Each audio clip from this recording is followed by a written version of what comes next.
बिस्मिल्लाहिर्रहमानिर्रहीम। अस्सलाम वालेकुम। आज 7 अगस्त बरोज़ जुमेरात हम बात करेंगे दो अहम केसेस के हवाले से। पाकिस्तान तहरीक इंसाफ के हक़ में पहला बड़ा फ़ैसला, इलेक्शन फ़ैसला सामने आया है। पाकिस्तान तहरीक इंसाफ के MPA को नाअहल करार देने की जो कार्रवाई थी उसको मुस्तरद कर दिया गया दरख्वास्त ने, उसके ऊपर हम बात करेंगे। सुप्रीम कोर्ट ऑफ पाकिस्तान में जो बड़ी अहम पेशरफ्त होने जा रही है और 7 इलेक्शंस पिटीशंस से मुतल्लिक एक बड़ी पेशरफ्त सामने आई है, वो भी मैं आपके साथ शेयर करूँगा।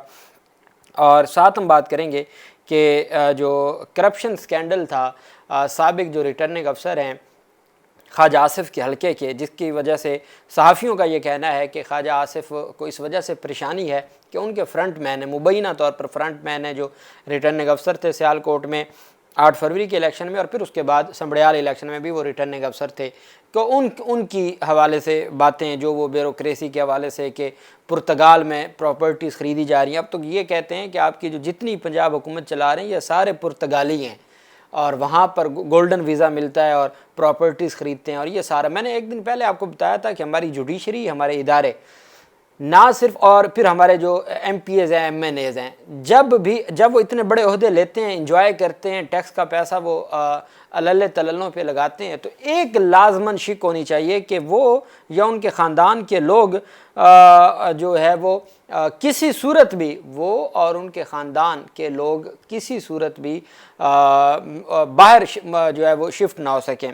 कब? रिटायरमेंट के बाद। अब अगर आपने रिटायरमेंट के बाद ज़िंदगी बाहर गुजारनी है, आप क्यों इस मुल्क का भला सोचेंगे जब आपको पता है कि आपकी और आपकी नस्लें भी बैरून मुल्क पहले सेटल हैं, आपने भी रिटायर्ड होने के अगले दिन चले जाना है बाहर, तो फिर आपको क्या लेना देना है इस मुल्क के साथ। तो इस वजह से अगर आप इतने बड़े ओहदे लेते हैं, आप करोड़ों रुपए मराहत लेते हैं, तो कम से कम एक बात ज़रूर कोई शिक शामिल करनी चाहिए जिसके तहत जो भी इतने बड़े, जो 18वें ग्रेड से ऊपर हो, वो बैरून मुल्क जायदादें नहीं ख़रीद सकता, वो रिटायरमेंट के बाद भी बैरून मुल्क शिफ्ट नहीं हो सकता, शहरियत नहीं ले सकता, ये ज़रूर होना चाहिए।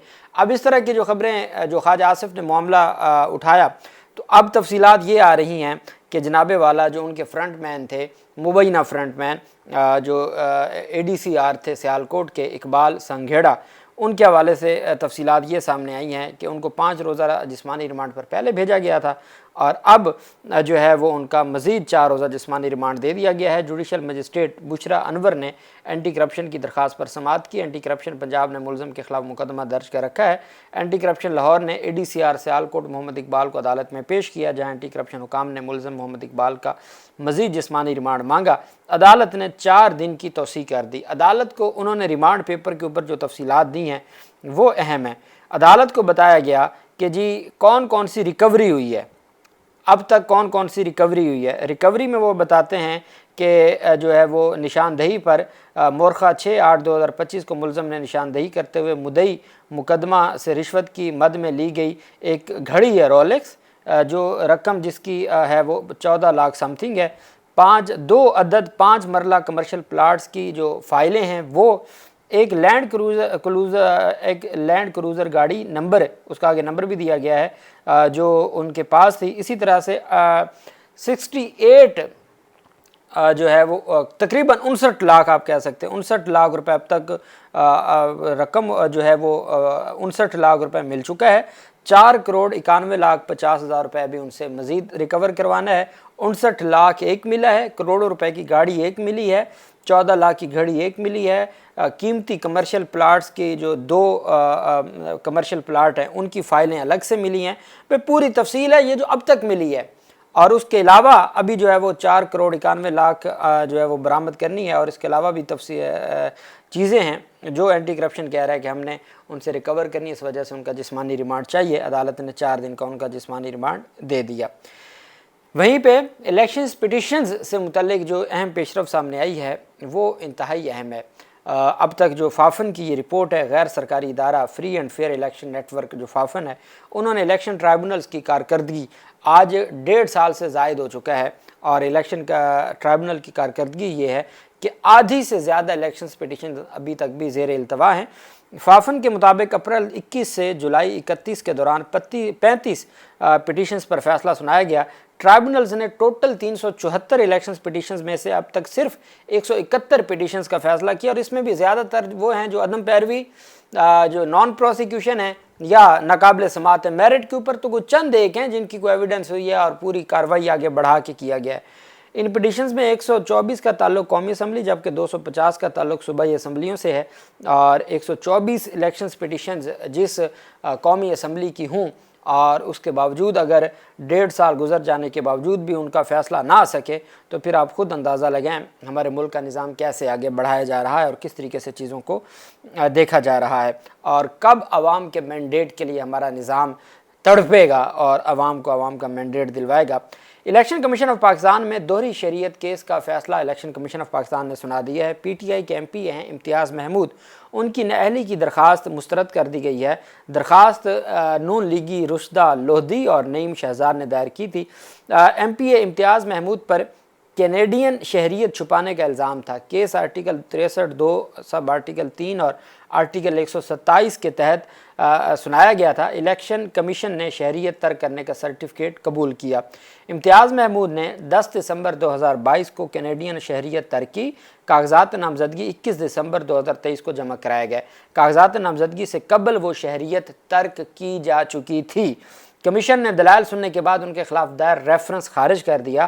ریفرنس کے مطابق نعیم شہزاد کو دوسرا کامیاب امیدوار قرار دینے کی استدعا کی گئی تھی کہ جی رشدہ لودھی سابق ممبر بھی ہیں پنجاب بار کونسل کی اور وہ مسلم لیگ نون کی ایم پی اے بنی، تو ان کی جانب سے درخواست تھی، اور امتیاز محمود کے مد مقابل تھے نون لیگ کے نعیم شہزاد، اور کہا گیا تھا کہ پی ٹی آئی کے امیدوار کو نائل قرار دیا جائے اور جو دوسرے نمبر پہ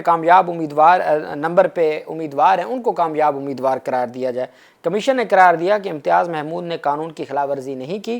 فیصلہ سنانے والوں میں ممبر نثار درانی، شاہ جتوئی، بابر حسن بھروانہ اور اکرام اللہ۔ جس بھی بینچ میں ممبر پنجاب جو بابر بھروانہ ہوں گے وہ آپ کو فیصلہ بہت بہتر نظر آئے گا، چونکہ وہ انہوں نے جب سے وہ ذمہ داری سنبھالی ہے انہوں نے بڑے اچھے فیصلے دیے ہیں، اور آئین اور قانون کے مطابق وہ ہمیشہ ریزرو سیٹس والے واحد وہ تھے، انہوں نے کہا تھا کہ یہ ریزرو سیٹس نہیں ملنی چاہیے پی ڈی ایم اتحاد کو۔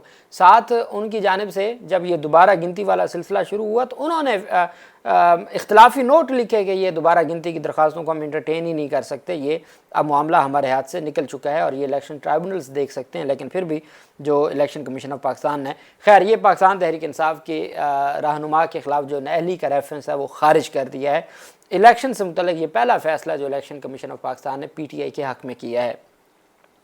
وہیں پہ کل ایک بڑی پیش رفت ہونے جا رہی ہے اور 10 elections cases per supreme court of Pakistan صبح 9 بجے 3 رکنی بینچ ہے، جسٹس امین الدین خان، جسٹس نعیم اختر افغان اور جسٹس میاں گل حسن اورنگزیب۔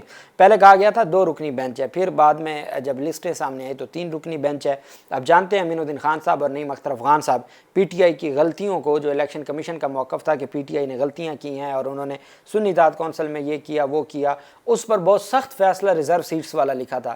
پھر ریزرو سیٹس کی اپیلوں پر بھی امین الدین خان صاحب اور نعیم اختر افغان نے پاکستان تحریک انصاف سے لے لینی چاہیے ریزرو سیٹس، یہ فیصلہ دیا تھا، جس کی وجہ سے پی ٹی آئی کو 78-79 جو ریزرو سیٹس تھیں وہ پی ٹی آئی اس سے محروم ہو گئی۔ اب الیکشن کیسز بھی ریگولر بینچ میں بھی وہی ہیں، ریگولر بینچ بھی انہی کا، آئینی بینچ بھی ان کا، ریزرو سیٹس بھی لے لی گئیں، اب ریگولر بینچ بھی اسی وہی ہے۔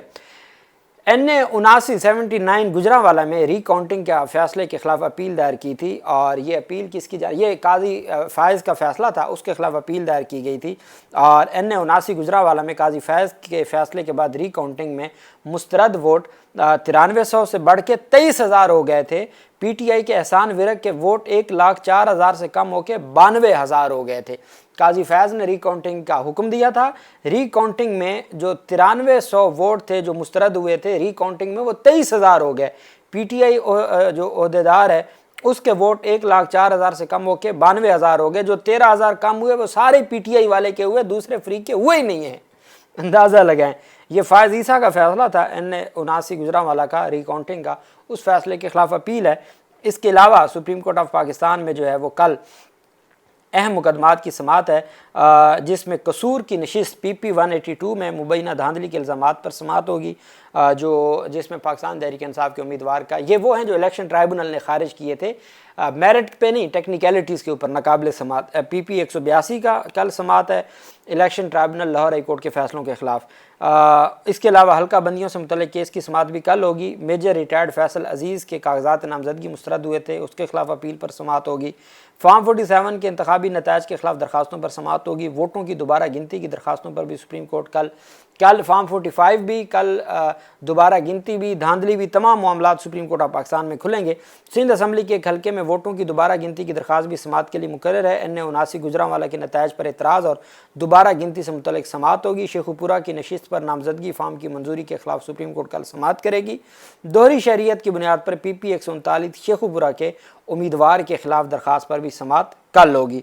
तो कल का जो दिन है वो पाकिस्तान तहरीक इंसाफ के हवाले से बहुत अहम है, और पाकिस्तान तहरीक इंसाफ के जो सीनियर वकला हैं वो भी कल सुबह 9 बजे सुप्रीम कोर्ट ऑफ पाकिस्तान में पेश होंगे, और सुप्रीम कोर्ट ऑफ पाकिस्तान में पेश होकर वो अपना मौक़िफ़ बयान करेंगे। इसके अलावा भी जो सीनियर क़यादत है पाकिस्तान तहरीक इंसाफ की, वो भी सुप्रीम कोर्ट ऑफ पाकिस्तान में सुबह पहुँचेगी, और उनका ये मौक़िफ़ है, वो ये समझते हैं कि हमें हमारा जो मैंडेट है वो वापस दिया जाए, हमें हमारा हक़ वापस दिया जाए। हम सिर्फ ये चाहते हैं कि आइन और कानून की बालादस्ती होनी चाहिए, आइन और कानून के मुताबिक चीज़ों को आगे बढ़ाना चाहिए, आइन और कानून की खिलाफ वर्जी नहीं होनी चाहिए। अब कल सुबह 9 बजे ये 3 रुकनी बेंच, रेगुलर बेंच है, ये पाकिस्तान तहरीक इंसाफ की 10 दरखास्तों के ऊपर समाअत करने जा रहा है। इलेक्शन ट्राइब्यूनल्स के फैसलों के खिलाफ अपीलें अब मुकर्रर हो गई हैं। रेगुलर बेंच कौन सा? वही अमीनुद्दीन खान साहब वाला। कल समाअत होगी सुबह 10 बजे 9 बजे। जो भी तफसील होगी मैं आपके साथ शेयर करूँगा। अल्लाह पाक पाकिस्तान का हमें नासिर हो। बहुत शुक्रिया। अल्लाह हाफिज़। पाकिस्तान जिंदाबाद।